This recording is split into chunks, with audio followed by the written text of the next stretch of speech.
자, 이 시간에 기도하고 하나님을 찬양할 때 그런 내용을 가지고 우리 같이 말씀을 좀 나누기를 원합니다.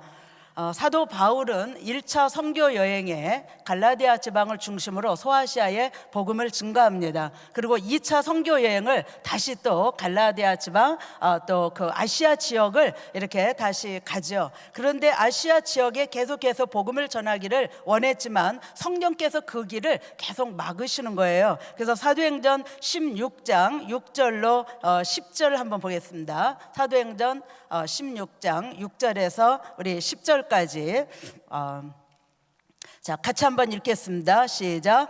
성령이 아시아에서 말씀을 전하지 못하게 하시거늘 부르기아와 갈라디아 땅으로 다녀가 무시아 앞에 이르러 비두니아로 가고자 애쓰되 예수의 영이 허락지 아니하시는지라. 무시아를 지나 드로아로 내려갔는데 밤에 환상이 바울에게 보이니 마게도냐 사람 하나가 서서 그에게 청하여 가로되 마게도냐로 건너와서 우리를 도우라 하거늘 바울이 이 환상을 본 후에 우리가 곧 마게도냐로 떠나기를 힘쓰니 이러 하나님의 저 사람들에게 복음을 전하라고 우리를 부르신 줄로 인정함이니라. 아멘. 아시아에서 복음을 전하지 못하고 사도 바울은 이제 성령의 인도하심을 따라서 이 마게도냐 지역으로 건너가게 됩니다. 그래서 마게도냐 지역 첫 성인 빌립보에 가게 되죠. 이 빌립보에서 기도하러 강가에 갔다가 루디아라는 자주장사를 만나게 되고, 그리고 또 이렇게 기도하러 가다가 이제 귀신 들려서 점치는 그 소녀 하나를 만나는 장면을 우리가 이렇게 보게 됩니다. 오늘 본문 전에는 이 두 가지의 사건이 있는데, 바울이 지금 그 빌립보 지역에 들어가서 이 귀신 들려 점치는 그 소녀, 그런데 그에게 주인이 있어요. 그래서 늘 점을 쳐서 귀신이 들렸으니까 점괘가 잘 맞는 거예요. 그래서 많은 사람들이 가서 이렇게 그 소녀에게 점을 치고 돈을 주고, 그리고 그들의 문제들이 아마 조금은 해결이 됐겠죠. 그래서 그 주인이 상당한 이익을 얻고 있었습니다. 근데 바울과 그 일행이 지나갈 때에 이 귀신 들린 소녀가 그렇게 얘기합니다. 이 사람들은 지극히 높은 하나님의 종으로 구원의 길을 너희에게 전하는 것이라. 자, 귀신같이 맞췄죠? 할렐루야. 귀신같이 맞췄지만 그러나 그것은 귀신의 소리지 하나님의 음성은 아닌 것입니다. 점치는 거는 다 귀신이 하는 거예요. 오늘 이 시간에 이렇게 점쳤던 사람, 장난으로 점쳤던 사람은 회개하시기를 바랍니다. 점의 배후에는 전부 귀신이 있다는 것을 이 성경이 우리에게 말씀을 해주고 있습니다. 자, 이렇게 여러 날 이 소녀가 바울 일행을 쫓아다니면서 이렇게 얘기하는 거예요. 이 사람들은 지극히 큰 하나님의 종들로 너희에게 구원의 길을 주는 자라고 이렇게 소리칠 때에 사도 바울이 그 소녀에 있는 귀신을 쫓아냅니다. 그래서 그 귀신 떠나니까 이 소녀가 더 이상 점을 칠 수가 없는 거예요. 아무리 점을 쳐도 이제 맞출 수가 없게 되는 거예요. 그러니까 그 주인이 이제 이익의 소망이 끊어졌죠. 그래서 이 바울과 실라를 잡아가지고 관원에게로 끌어갑니다. 근데 어떠한 재판 과정도 거치지 않고 이제 오늘 이 본문에 보면은 바울과 실라가 매를 많이 맞고 감옥에 들어가는 그 장면을 우리가 볼 수가 있습니다. 자, 오늘 이렇게 바울과 실라가 어떤 이유 없이 좋은 일을 했는데 그러나 그들에게 돌아온 것은 매맞음과 감옥에 들어간과 어려운 고통 가운데 있었던 것을 우리는 여기서 보게 됩니다. 오늘 이 본문을 통해서 저와 여러분이 이러한 고난의 밤을 지날 때 우리가 이유가 있어서 고난을 당하든지 이유가 없이 고난을 당하든지 그런 그 고난을 지날 때 어떤 것이 기적인가를 오늘 본문은 우리에게 보여주시고 있는데, 저와 여러분이 이 본문을 통해서 그런 그 기적의 삶을 한번 살 수 있게 되시기를 주의 이름으로 축원합니다. 자, 오늘 여기에 보면은 바울과 실라가 매를 맞고 이제 옥에 갇히는 장면이 나와 있습니다. 22절과 23절에 보면 무리가 일제히 일어나 송사하니 상관들이 옷을 찢어 벗기고 매로 치라 하여 많이 친 후에 옥에 가두고 간수에게 분부하여 든든히 지키라 하니. 자, 여기에 보면 많이 친 후에라는 그런 단어가 나옵니다. 이 많이 친 후에라는 것은 39대를 맞는 태장이라는 것입니다. 원래 40대에 매를 때리면은 아마 사람이 많이 죽는 것 같습니다. 그래서 한 한 대를 감한 39대의 태장을 때리는 형이 있는데, 오늘 이 바울과 실라가 어떤 법정에도 쓰지 않고 재판도 받지 아니하고 그냥 이 39대의 태장을 맞는 거예요. 그러니까 그들이 심히 이렇게 많이 맞고 그 다음에 이제 감옥에 들어가고 있는 걸 보게 됩니다. 그런데 23절에 보면은 옥에 가두고라는 그런 말씀이 나와 있고, 24절에 보니까 깊은 옥에 가두고라고 이렇게 나와 있습니다. 그 당시에 이 깊은 옥에 가둔다라는 것은 고문을 하고 그 다음에 그 감옥에 넣는다는 그런 의미가 있어요. 그냥 옥에 가두고보다 더 크게, 더 많이 매를 맞고 고문을 당하고 정말 햇볕이 전혀 없는 그런 그 옥에 갇히는 것을 깊은 옥에 가두고라는 그런 그 말로 이렇게 쓰여져 있습니다. 그러니까 이들은 들어가서 그냥 이유 없이 고문을 당하고 매를 맞고 그리고 그 깊은 감옥에 들어가 있는 것을 여기에서 보게 됩니다. 또 24절에 보니까 그가 이러한 영을 받아 저희를 깊은 옥에 가두고 그 발을 착고에 든든히 채웠더니, 착고에 든든히 채웠다. 아마 이 성춘향이가 끝까지 그 이도령을 기다리고 직게 기다리다가 감옥에 들어가게 되죠. 그래서 그 착고에 채인 모습이 아마 상상이 될 겁니다. 이 두 손을 채우고 목에다가 끼우고 그 송파는, 여기에 나와 있는 이 착고는 조금만 움직여도 손이 찢어지고 이 목에 이렇게 상처가 날 정도로 그런 그 착고인 것을 우리가 이 본문을 통해서 보게 됩니다. 그러니까 바울과 실라는 지금 착고에 채여서 조금만 움직여도 피를 흘리는데, 그런데 이미 그 전에 39대라는 태장을 맞는, 많이 맞은 후에 이러한 지금 억울한 누명을 쓰고 감옥에 들어가고 있는 걸 보게 됩니다. 지금 이들은 하나님의 성령의 인도함을 받고 마게도냐 지방으로 갔어요. 빌립보 지역에 간 것입니다. 아시아에서 복음을 전하기를 원했지만 하나님의 성령이 그 길을 막고 하나님의 인도하심을 따라서 이 빌립보 지역을 갔는데, 거기에서 복음을 아직 전하기도 전에 이런 어려움을 겪고 감옥에 갇혔단 말이죠. 그러면 그럴 때 탁 나오는 게 뭐겠어요? 원망, 불평. 아니 하나님, 내가 아시아에서 복음을 전하려고 했는데 이 마게도냐 지방으로 건너가서 복음을 전하라고 명령하셔서 건너왔습니다. 그런데 이건 뭡니까? 복음을 전하기도 전에 매 많이 맞고 감옥에 갇히고, 얼마든지 우리는 억울한 일을 겪을 때에 이렇게 원망하고 불평할 수 있어요. 여러분이라면 어떻게 했어요? 여러분이 만약에 이런 억울한 일을 겪었다면, 억울한 일을 겪고 손해를 보고 내가 사람들에게 누명을 쓰고 그런 그 억울한 소리를 들을 때에 당장 나오는 반응은 여러분 어떤 것이겠습니까? 오늘 여기 바울과 실라는 이러한 때에 어떻게 했는가를 우리에게 보여주고 있습니다. 흔히 기적하면은 사람들이 죽을 병에서 고침받고 어떤 큰 문제가 해결되고 또 뭐 이렇게 아픈 모든 질병이 치료함 받고 자녀가 문제가 해결되어서 돌아오고, 우리는 흔히 기적이라고 얘기할 때 이런 것들을 생각하기 쉽습니다. 그런데 그거보다 더 큰 기적이 있다는 거예요. 그거보다 더 큰 기적이 뭐냐? 여기에 25절에 한번 보겠습니다. 25절, 자 같이 한번 읽겠습니다. 큰 소리로 시작. 밤중쯤 되어 바울과 실라가 기도하고 하나님을 찬미하며 죄수들이 듣더라. 아멘.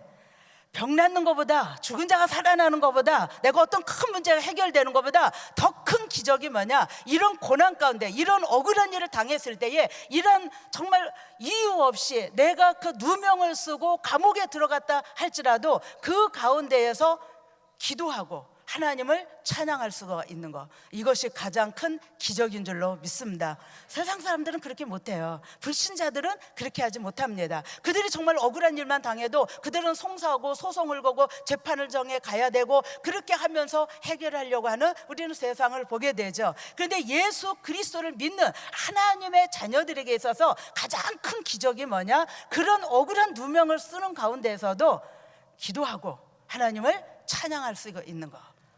저와 여러분이 이렇게 될 수 있기를 주의 이름으로 축원합니다. 우리는 이 땅에 살면서요, 억울한 일 안 당하는 사람 아무도 없어요. 누명 안 쓰는 일 아무도 없어요. 고통 안 당하는 사람 아무도 없어요. 누구나 인생을 살아가면서 이런 일은요 다 당해오더라고요. 저도 20년의 사역을 넘게 하면서 때로는 억울한 소리, 뭐 억울한 누명 이런 거 듣죠. 왜 안 듣습니까? 그런데 내가 예수 안에서 하나님의 자녀가 되었기 때문에 그런 걸 들으면서도 감사할 수 있는 것, 기도할 수 있는 것, 내가 찬양할 수 있는 것, 이것은 하나님의 은혜고 기적 중에 기적인 줄로 믿습니다. 그래서 여기 바울과 실라가 많이 매맞고 피를 흘리고 착고에 채워져 있어요. 그런데 그 가운데서 뭐 했냐? 기도하고 하나님을 찬미했다라고 말씀하고 있습니다. 여기에서 기도하고라는 이 말은 감사의 기도를 의미하고 있습니다. 원래 이 본문에는 원어에는 감사로 기도했다라고 말씀하고 있는 거예요. 그냥 기도하는 것도 힘든 일이지 않습니까? 억울한 일을 겪을 때 그 기도 금방 나오지 않습니다. 그런데 오늘 이런 억울한 지금 이 상황이 너무나 나쁜 그러한 상황 가운데 있는데도 바울과 실라가 기도하되 감사로 기도했다는 거예요. 감사로. 하나님 매맞아서 감사합니다. 이렇게 기도할 수 있겠어요? 하나님 이 감옥에 들어온 거 감사합니다. 이렇게 기도할 수 있어요? 오늘 바울과 실라는 하나님의 사람이기 때문에 천국을 바라보는 천국을 소유했기 때문에 그런 그 감사의 기도를 그 감옥에서 차디찬 바닥에서 피를 흘리면서 한밤중에 감사 기도를 할 수 있었다라고 이 성경은 말씀합니다. 또 하나님을 찬양했다고 그랬어요. 어떤 하나님을 찬양했을까요? 여기 성경에는 나와 있지 않지만 그들은 분명히 전능하신 하나님을 찬양했을 것입니다. 능력의 하나님을 찬양했을 것입니다. 왜 우리를 이 감옥에 들어오게 하시는가? 거기에서 하나님의 섭리를 발견할 수 있었기 때문에 모든 것을 섭리하시는 그 하나님을 찬양했을 줄로 믿습니다. 그 하나님, 모든 우리의 삶을 아시고 생각을 아시고 현재의 상황을 아시는 그 하나님을 믿었기 때문에 그 신실하신 하나님 앞에 이들은 하나님을 찬양할 수 있었다라고 이 성경은 우리에게 보여주고 있습니다. 바울과 실라가 이렇게 하나님께 감사의 기도를 드리고 찬양을 할 수 있는 것, 그 하나님은 전능하시고 우리의 머리털까지도 세신 바 되었고 우리의 과거를 아시고 현재를 아시고 미래를 아시고 죽음 이후의 영원한 삶을 어디로 우리를 데려가실지 그 모든 삶을 주관하시고 책임지시는 그 하나님이 계시기 때문에 하나님께 감사로 기도하고 하나님을 찬양할 수 있었다라는 것을 오늘 이 바울과 실라를 통해서 우리가 보게 됩니다. 아마 또 바울과 실라는 이런 말씀을 기억했는지 모르겠어요. 로마서 8장 28절 한번 보겠습니다.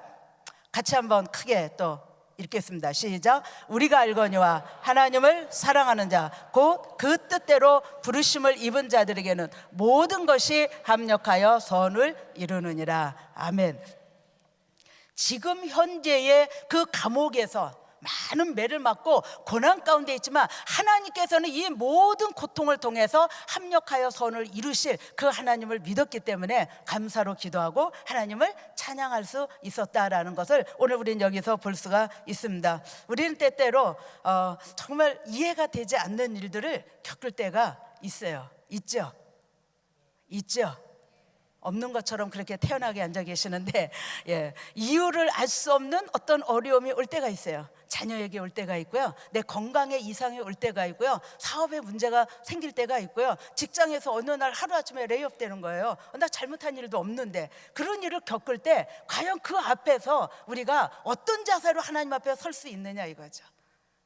그때 여기에 이 바울과 실라가 기적을 일으켰던 하나님께 감사하고 하나님을 찬양할 수 있다면 우리의 삶에 놀라운 기적 같은 일들이 일어나게 될 줄로 믿습니다. 이것은 하나님의 주권을 믿는 거예요. 하나님의 주권을, 천지를 창조하신 그 하나님을 믿는 거예요. 제가 오늘 집을 저녁에 6시쯤에 이렇게 탁 나오는데요, 6시 조금 넘었어요.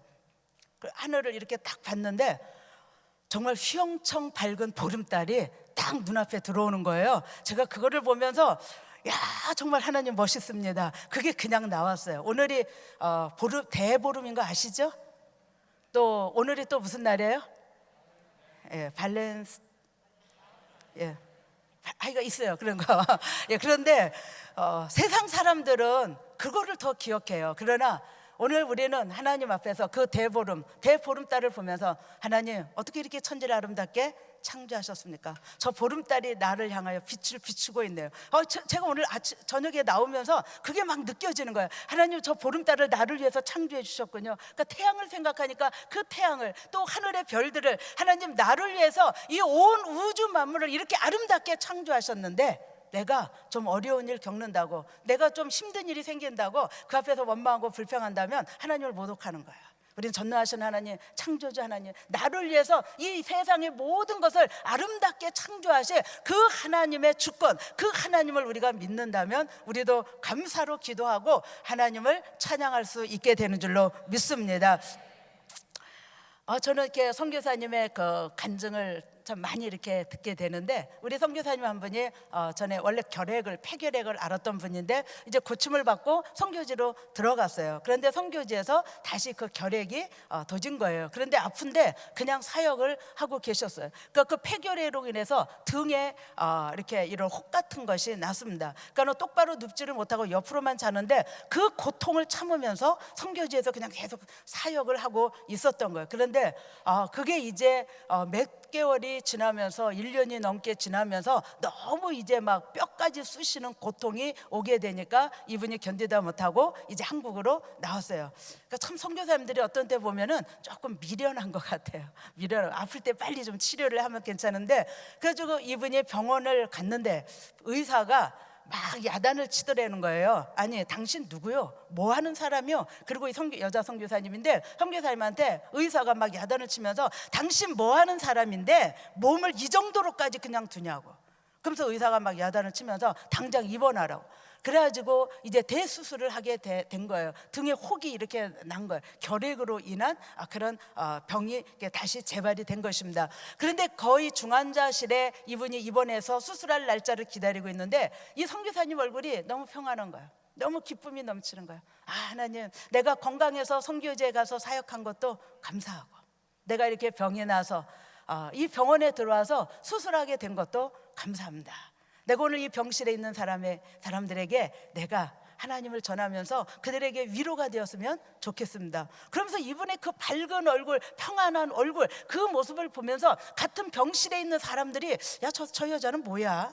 왜 저렇게 지금 수술을 기다리고 있는 중환자인데 어떻게 저렇게 얼굴이 평안할 수 있어? 사람들이 주목하기 시작한 겁니다. 그리고 이제 그 아픈 사람들이, 그 사람들도 거의 중증에 가까운 그런 사람들인데, 이 한 사람이 들어온 이 중증 환자가 너무나 평안한 얼굴과 기쁨과 그러한 가운데서도 가만히 눈여겨보니까 기도하죠, 조그맣게 찬양하죠. 이런 모습을 보면서 그 같은 병실에 있는 환자들이 감동을 받는 거예요. 그래서 당신은 어떻게 그렇게 얼굴이 대수술을 앞두고 평안할 수 있습니까? 그리고 물어봤어요. 복음을 전할 얼마나 좋은 기회입니까? 내가 그렇게 아파서 지금 막 통증이 너무 심해서 대수술을 받아야 되는 그 앞에서도 하나님이 살아계시고 나와 함께 하신다는 것을 믿기 때문에 그 선교사님은 평안하고 기쁠 수가 있었고 기도하고 찬양할 수가 있었는 줄로 믿습니다. 그러니까 병실에 전도가 되는 거예요. 그 안에 있는 환자들을 위로하고 하나님을 증거하고, 그리고 수술을 받기 전까지 그 병실을 다니면서 전도하는 거예요. 수술실에 들어가면서도 할렐루야, 내가 수술하다가 죽으면 천국에서 눈을 뜰 것이고, 살아서 내가 눈을 뜬다면 또다시 나는 선교지에 갈 것이고, 단 이 두 가지밖에 없는 거예요. 그러니까 그걸 가지고 이분이 대수술을 마치고 다 깨어나서 또다시 선교지로 들어갈 수 있는 그런 선교사님, 그 얘기를 들을 때 과연 우리가 그런 정말 대수술을 앞두고도 그렇게 평안함과 기쁨과 내가 감사의 기도와 찬양을 할 수 있는가?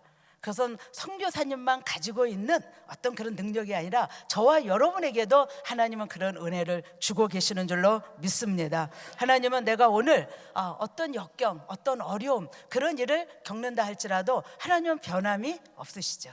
변함없이 우리를 사랑하시죠. 변함없는 사랑, 끊임없이 우리를 사랑하는 그 놀라우신 하나님의 사랑은 오늘도 저와 여러분 가운데 함께 계시는 줄로 믿습니다. 그래서 고난을 당할 때, 그런데 더 큰 고통이 있어요. 그 고통이 뭐냐? 육신의 고통보다도 정신적인 고통, 마음의 고통이에요. 우리가 어려움을 당하게 되면, 까닭없는 고난을 당하게 되면 주변에 있는 사람들이 그냥 보지 않습니다. 야, 저 사람은 무슨 죄가 있어서 저런 고난을 당하나, 저런 어려움을 겪나. 이 주변의 사람들이 다 그렇게 본다는 거예요. 그것이 인간의 생리인 것을 우리는 잘 보게 됩니다. 그럴 때 우리는 얼마나 외롭습니까? 지금 어려움을 겪어서 억울한 누명을 써서 지금 힘든 일이 생겨서 내가 자녀 때문에, 사업 때문에, 여러 가지 일 때문에 내가 힘든데, 나도 힘든데, 그런데 그걸 그냥 보지 않고 사람들이 손가락질하는 거예요.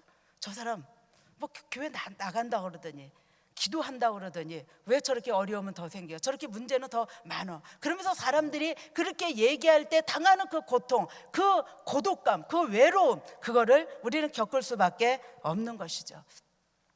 그런데 우리가 그 고통을, 그 어려움을 우리가 이 선교사님처럼 내가 감사로 기도하고 찬양하고 그 고통을 이겨놨을 때에 우리는 주변 사람들에게 영향력 있는 그리스도인이 되는 줄로 믿습니다. 그래서 그 내 속에 말할 수 없는 평강을 주시고 위로해 주시고 나를 인도하시고 함께 하시는 그 예수 그리스도, 내 속에 있는 예수 그리스도로 말미암아 우리가 그 고난을 이겼을 때, 그 어려움을 이겼을 때, 고난 가운데서 내가 정말 하나님을 찬양할 수 있을 때, 기도할 수 있을 때 주변 사람들은 그걸 본다는 거예요.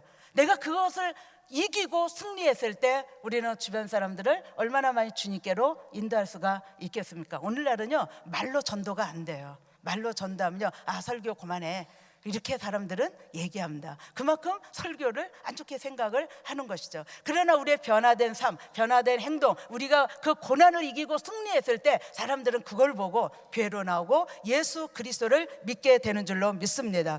이번에 저는 이렇게 한국의 황금종 교회에 다녀오면서 전에 전도했던 한 분을 이렇게 좀 만나게 됐습니다. 일부러 찾아갔죠. 경주까지 내려갔습니다. 지금은 어떤 모습으로 변화되어 있을까? 94년도에 우리 모스크바 대형 집회 때 보살님께서 같이 갔던 분입니다. 그래서 그 보살이 예수 믿고 변화되고, 그래서 이 한 분으로 말미암아 온 가족이 다 예수를 믿게 됐어요. 그런데 이분이 우리 은혜교회에서 예수 그리스도를 영접하고 우리 김광식 목사님 계실 때 성령을 받고 방언도 터지고, 그래서 이제 십자가와 성경을 들고 한국으로 나가셨어요.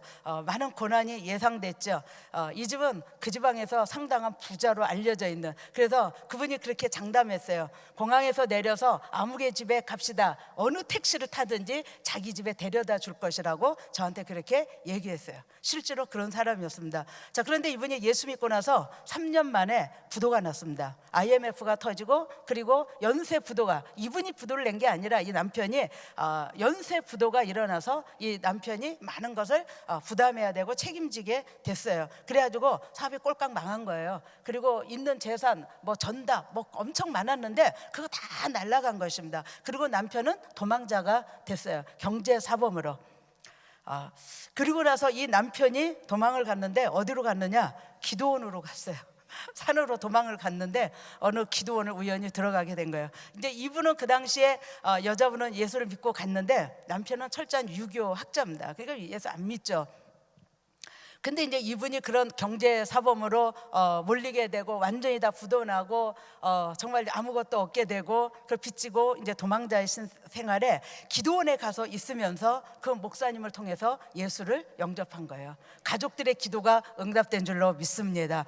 그리고 그분이 거기 있으면서 저한테 한번 연락이 이렇게 왔는데 자수를 해야 될까요? 어떻게 할까요? 그래서 그때 마침 제가 한국에 나가게 돼서 가서 만났습니다. 남편하고 다 같이 만나고 같이 예배를 드리고 자수를 결정하신 건 참 잘하셨습니다. 자수하십시오. 그래갖고 이 남편이 자수를 했는데 나이가 70이 다 되는데요, 경제사범으로 5년형을 받았어요. 그래서 감옥에서 5년을 지내게 됩니다. 감옥에서 5년을 지나면서 이 남편이 완전히 성경만 읽은 거예요. 할렐루야, 할렐루야. 감옥은 축복이죠. 할렐루야. 재산이 뭐 다 없어지고 부도가 나고 그래서 그 지역에서 다 손가락, 저 집안 예수 믿더니 망했다 이런 소문 때문에 이 여자분은 도피해가지고 그 지역에서 살지 못하고 경주로 가게 되고 거기에서 은둔 생활을 하는 것처럼 되고, 남편은 감옥에 들어가서 5년의 형을 받았어요. 그러나 지금은 어떻게 된 줄 아십니까? 5년형을 살고 남편이 뭐 성령 충만하고 성경을 얼마나 많이 5년 동안 감옥에서 읽었는지 이분이 완전히 변화돼 갖고 나온 거예요, 남편이. 그리고 신앙생활 잘 하다가 지금은 남편이 먼저 천국을 가셨어요. 그리고 이제 지금 그 여자 집사님은 지금도 경주에서 사시는데 그 자손들이 3남 1녀인데 다 예수 믿고요, 막내 아들 목사님 돼서 미국에서 목회하고 계시고, 이번에 가서 들으니까 손자 가운데 또 하나가 신학교를 졸업하고 전도사가 됐다는 거예요. 할렐루야. 그러면서 그분의 얼굴에 그 말할 수 없는 평안함, 그 아주 든든한 어떤 그 하나님을 의지하고 하나님과 함께 사는 그런 그 표현이, 그분은 그 시골에서 혼자 지금 은둔자처럼 살고 있지만 온 자손이 다 예수 믿고 아들 가운데 목사님이 나오고 손자 가운데 전도사님 나오고, 할렐루야. 정말 그분은 말할 수 없는 평강 가운데 기쁨 가운데 있는 것을 보고 오히려 제가 감동받고 왔어요. 할렐루야. 하나님은 살아 계십니다. 우리가 재산보다 더 소중한 거, 만약에 그 재물을 잃지 않았다면 그 남편은 결코 예수 믿기 어려운 사람일 것입니다. 왜냐? 재물이 전부였으니까, 그 돈이 전부였으니까. 그런데 하나님께서 일시적으로 그것을 다 망하게 했지만, 다 잃었고 감옥에도 갔지만 하나님은 그 가정에 영적인 놀라운 축복이 일어난 것을 오늘 20년이 지났을 때에 볼 수가 있었습니다. 그 자손들이 지금 걸식하며 살고 있을까요? 어떻게 살고 있을까요? 너무 다 잘 됐어요. 너무 다 직장 생활 튼튼히 잘하고요. 물론 죄종도 있지만은 그들의 삶에 하나님께서 축복하셔서 지금은 그 자손들이 얼마나 잘 되어 있는지 모르겠습니다. 이번에 가서 그거를 보면서 정말 내가 그 고통 가운데, 고난 가운데 하나님께 기도하고 하나님을 찬양하고 그리고 인내하고 기다렸더니 하나님께서 오늘날 그 놀라운 축복을 주고 계신다. 그거를 현장에서 이렇게 보게 됐습니다. 오늘 이 자리에 정말 어떤 역경 가운데, 어떤 어려움 가운데, 어떤 고난 가운데 있다면 정말 그 하나님 앞에 그 고난 때문에 감사로 기도하고 하나님을 찬양할 수 있는 저와 여러분 될 수 있기를 주의 이름으로 축원합니다. 자, 감옥 안에 어떤 일이 일어났는가 볼까요? 바울과 실라가 이제 감사로 기도하고 하나님을 찬양했습니다. 자, 25절, 26절 한번 보겠습니다. 같이 25절 먼저 띄워줄래요? 25절, 26절 같이 읽겠습니다. 시작. 밤중쯤 되어 바울과 실라가 기도하고 하나님을 찬미하며 죄수들이 듣더라. 이에 호련히 큰 지진이 나서 옥터가 움직이고 문이 곧 다 열리며 모든 사람의 매인 것이 다 벗어진지라. 한밤중에, 이들이 왜 한밤중에 기도하고 찬양했을까요? 저는 생각해 봤습니다. 바울과 실라가 지금 잠도 안 자고 기도하고 하나님을 찬양했던 거는 몸이 아파서 그런 거예요. 너무 많이 맞아서 착고에 채워서 잠을 잘 수 없는 상황인 겁니다. 그런 상황 가운데에서 가장 극한 고난 가운데서 하나님께 감사하고 찬양했더니 하나님께서 지진으로 흔들어 버리는 거예요.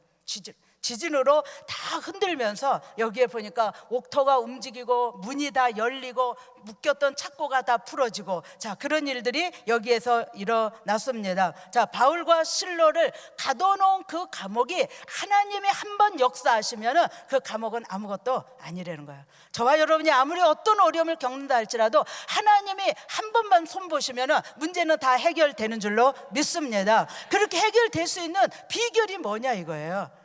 감사로 기도하고 하나님을 찬양했더니, 감사로 기도하고 하나님을 찬양했더니 그런 기적이, 그런 역사가 일어났다는 것을 오늘 성경은 오늘 우리에게 보여주고 있습니다. 여기에 그들이 기도하고 찬양할 때 죄수들이 듣더라 라고 이렇게 얘기하고 있는데, 그냥 듣는 것이 아니에요. 여기에 듣더라라는 단어는 집중적으로 듣는다라는 그런 단어가 이게 이 단어의 뜻입니다. 죄수들이 바울과 실라가 기도하고 찬양할 때 집중해서 들었다는 거예요. 왜 그렇습니까? 저 사람들이 저렇게 매를 맞고 착고에 채이고 지금 가장 깊은 옥중에 있는데 어떻게 저들이 기도하고 어떻게 저들이 찬양할 수 있냐 말이죠. 그러니까 거기에 귀를 기울이는 거예요. 집중해서 듣는 거예요. 그러면서 하나님의 기적의 역사가 일어난 것을 이 성경은 오늘 우리에게 보여주고 있습니다. 27절, 28절 자, 같이 또 한번 읽겠습니다. 시작. 간수가 자다가 깨어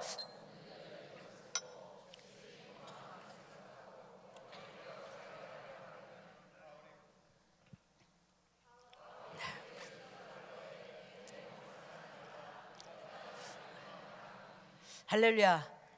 얼마나 멋있습니까? 다 착고도 풀어지고요, 얼마든지 도망갈 수 있는 길이 생겼어요. 그러나 죄수들이, 또 바울과 실라는 그 자리에 그대로 있었습니다. 간수가 잠깐 졸았던 것 같습니다. 그런데 이게 막 지진이 일어나서 움직이고 눈을 딱 떠보니까 문이 다 열렸어요. 이 간수가 확인도 안 해보고 다 죄수들이 도망간 줄 알고 자결하려 했던 것을 여기에 보게 됩니다. 그 당시 법은 죄수를 놓쳤을 때 간수를 죽이도록 되어 있습니다. 그러니까 이 간수가 자다가 놀래서 깨어가지고 보니까 문이 다 열렸잖아요. 나는 이제 죽겠구나. 그러니까 스스로 자결을 하게 되는 것이죠. 그럴 때에 바울과 실라가 뭐라고 말합니까? 내 몸을 상하지 말라, 우리가 다 여기 있노라 라고 이렇게 얘기하고 있습니다. 이 간수가 너무 놀란 것은 뭐냐, 문이 다 열렸는데 도망간 것에 놀란 것이 아니라, 도망 안 간 것에 놀란 것이 아니라, 지금 이 사람들이 그렇게 매를 맞고 가장 고통 가운데 있는데 어떻게 저렇게 감사로 기도하고 찬양할 수 있는가, 그것이 더 궁금한 거예요. 그것이 더 이 간수에게는 궁금하니까 그들 앞에 그는 거꾸로지고 부복하면서 물어보게 되는 것입니다. 30절 31절에 보면 저희를 데리고 나가 가로되 선생들아 내가 어떻게 하여야 구원을 얻으리까 하거늘 가로되 주 예수를 믿으라 그리하면 너와 내 집이 구원을 얻으리라. 아멘. 주 예수를 믿으라 그리하면 너와 내 집이 구원을 얻으리라. 믿습니까? 믿습니까? 바울과 실라의 감사의 기도와 찬양 가운데 하나님은 합력해서 선을 이루시는 일이 뭡니까? 그 간수와 온 가족을 구원하시기 위한 하나님의 섭리, 하나님의 계획이 있었다는 거예요. 오늘 저와 여러분이 어떤 고난을 겪을 때, 어떤 어려움을 겪을 때, 내가 그 고난 당하는 것 때문에, 내가 그 어려움을 겪는 것 때문에 내가 어떤 억울한 사정, 억울한 일을 내가 당하고 그 고통 가운데 있을 때 하나님은 그것을 통해서 이렇게 간수와 그 가족을 구원시키는, 합력하여 선을 이루시는 하나님의 섭리, 하나님의 역사가 있게 되는 줄로 믿습니다. 그래서 33절 34절에 주 예수를 믿으라 그리하면 너와 내 집이 구원을 얻으리라. 온 가족이 구원을 받고, 나중에 보면 이 자주장사 루디아와 이 간수와 그 가족들이 빌립보 교회를 세우는 데에 쓰임받게 되는 거예요. 이 하나님의 이 놀라운 섭리인 것이죠. 이 일은 한밤중에 일어났다라고 이 성경은 우리에게 말씀하고 있습니다. 우리는 가끔 위기라는 단어를 씁니다. 위기, 위기야. 지금 미국의 경제가 위기야. 저 오바마 대통령이 저렇게 하는 거 미국이 위기야. 우리는 그런 단어를 많이 씁니다. 그런데 이 위기라는 단어는 뭡니까? 위험이라는 단어와 기회라는 단어가 합해진 합성어예요. 그러니까 이 위기라는 말이 위험이라는 단어도 되지만 또 하나는 뭡니까? 기회라는 단어가 또 된다는 거예요. 우리에게 위기는 기회가 되는 줄로 믿습니다. 그리스도인들에게는 위기가 위험이 아니라, 위험한 상황, 위험한 일들이 겪는 것이 아니라 기회가 되는 거예요. 기회가. 위기가 왔을 때 하나님이 이번에는 또 어떤 일을 하실 것인가, 나에게 또 기회를 주셨구나, 그렇게 믿고 나아갈 때에 위기는 곧 기회가 되는 줄로 믿습니다. 그런 일들은 이 땅에 얼마나 많이 있습니까? 그 위기 앞에 사람들은 절망합니다. 낙심합니다.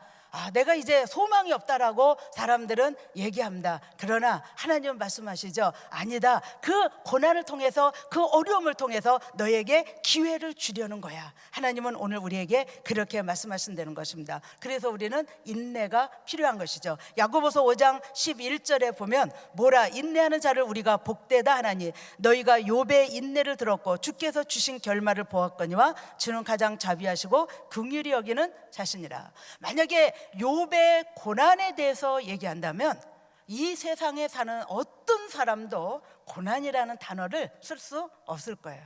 우리의 고난은 욥에 비하면 아무것도 아니라는 거죠. 욥은 얼마나 많은 고난을 겪었습니까? 욥이 죄가 있어 고난을 겪은 것이 아니에요. 이 성경을 보면 욥이 어떤 사람입니까? 순전하고 정직하여 하나님을 경외하며 악에서 떠난 자들아, 동방에서 가장 큰 자들아. 이것은 부귀 영화 권세 다 가지고 있다는 얘기인 것입니다. 욥은 그 동방에서 가장 존경받는 사람이었어요. 거기에 풍부한 물질이 있었습니다. 자손은 10명이나 있었어요. 수많은 종들이 있었습니다.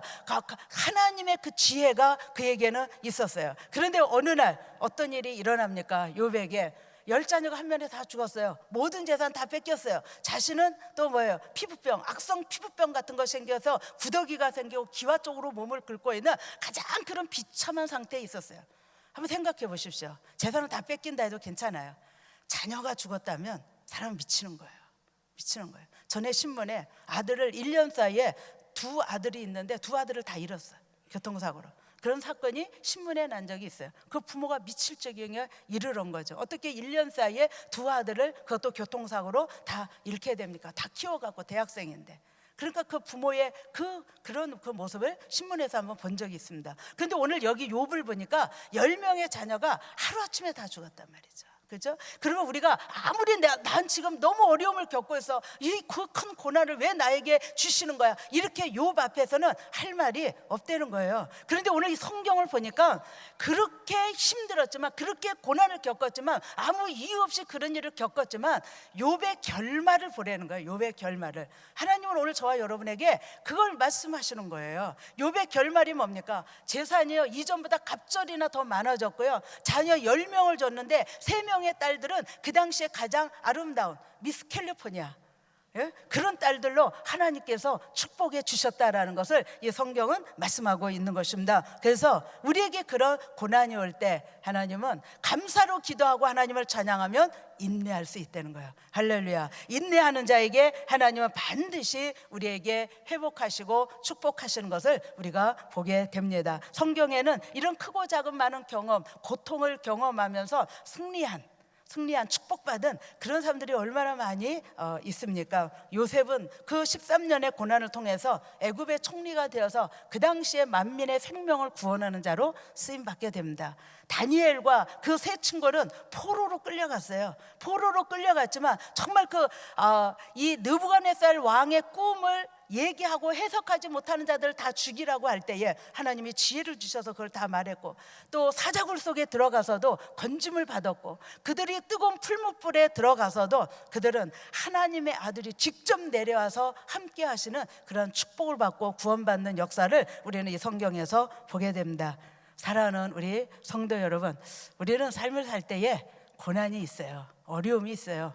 아픔이 있습니다. 때로 예기치 않은 고통이 있어요. 어제도 어느 분이 울면서 기도 좀 해달라고 하시더라고요. 그래서 무슨 일이십니까 했더니 아이 때문에, 자녀 때문에, 대학생 자녀가 우울증과 또 이런 약을 하는 것 같다고, 우리 교인은 아니니까 말씀드릴 수 있습니다. 약을 하는 것 같다고 그러면서 막 철저하게 이렇게 울고 기도 좀 해달라고 그분이 말씀하셨습니다. 그건 고난이죠. 아픔이죠. 다 끼워놓은 대학생 딸이 마약을 하고 우울증에 빠져서 인간답게 살지 못하는 그 모습을 보면서 이제는 그 딸이 연락을 끊고 어머니에게조차 연락을 하지 않는다면서 펑펑 울고 있는 그 모습 앞에 누가 위로할 수 있겠습니까? 오늘 하나님은 그 고난 가운데서도 오늘 내가 그 고난 때문에 감사의 기도를 하고 그 전능하신 하나님 다시 회복시키실 그 하나님을 바라보면서 하나님을 찬양할 때 하나님은 반드시 회복시켜 주시는 하나님이신 것을 믿습니다. 오늘 성경은 오늘 우리에게 그것을 말씀해 주시고 있는 것입니다. 오늘 저와 여러분이 360일 우리 릴레이 금식 기도를 지금 하고 있습니다. 우리 교회에 저는 하나님의 이 놀라운 그런 역사가 일어날 것을 믿습니다. 우리 모든 성도들이 고난을 이기고 고통을 이기고 아픔을 이기고 정말 기도하고 금식하고 하나님 앞에 이렇게 예배드렸더니 하나님이 이렇게 회복하셨습니다. 간증하는 수많은 사람들이 나오게 될 줄로 믿습니다. 저와 여러분이 바울과 실라처럼 그 고난의 가장 한밤중에 하나님께 감사하고 하나님을 찬양할 수 있는 저와 여러분 되시기를 주의 이름으로 축원합니다.